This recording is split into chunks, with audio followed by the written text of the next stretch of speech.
Let's now look at a flowchart that shows how TSH and thyroid hormones are interpreted.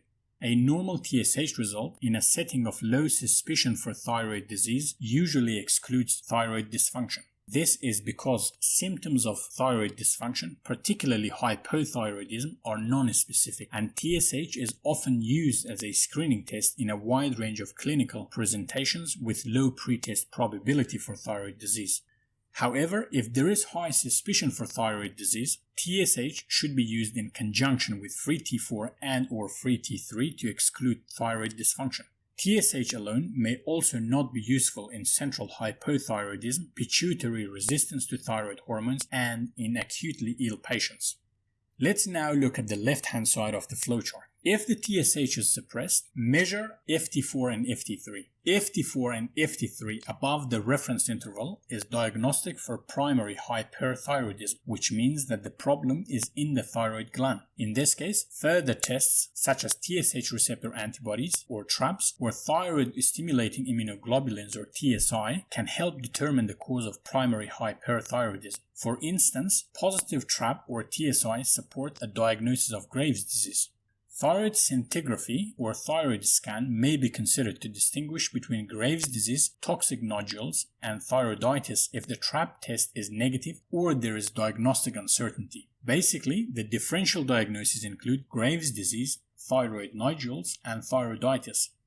A mildly decreased TSH with normal FT4 and FT3 suggests subclinical hyperthyroidism, non-clinical illness, or interference from medications. It's recommended to repeat TFTs within 3 months and may require further investigations. Low TSH with low FT4 and/or FT3 may indicate secondary hypothyroidism, which means that the problem is outside the thyroid gland. Differential diagnoses include pituitary tumor and previous pituitary surgery or radiotherapy. TFT should be repeated to assess trend, and if persistently low, patients should be referred for further investigations. Let's now look at the right side of the flowchart.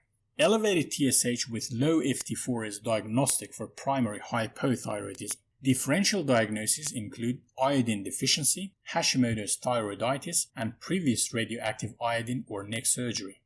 A repeat TFT, an antithyroid peroxidase antibody or anti-TPO, should be performed. Patient should be treated with levothyroxine, which is a synthetic thyroid hormone.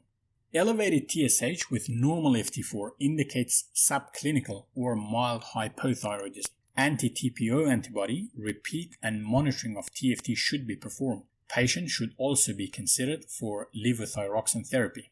Elevated TSH and elevated FT4 is an unusual pattern, which may indicate analytical interference. However, it may also indicate TSH secreting pituitary adenoma, thyroid hormone resistance, thyroid replacement, and medication side effects. TFT should be repeated to assess trend, and further investigations may be required.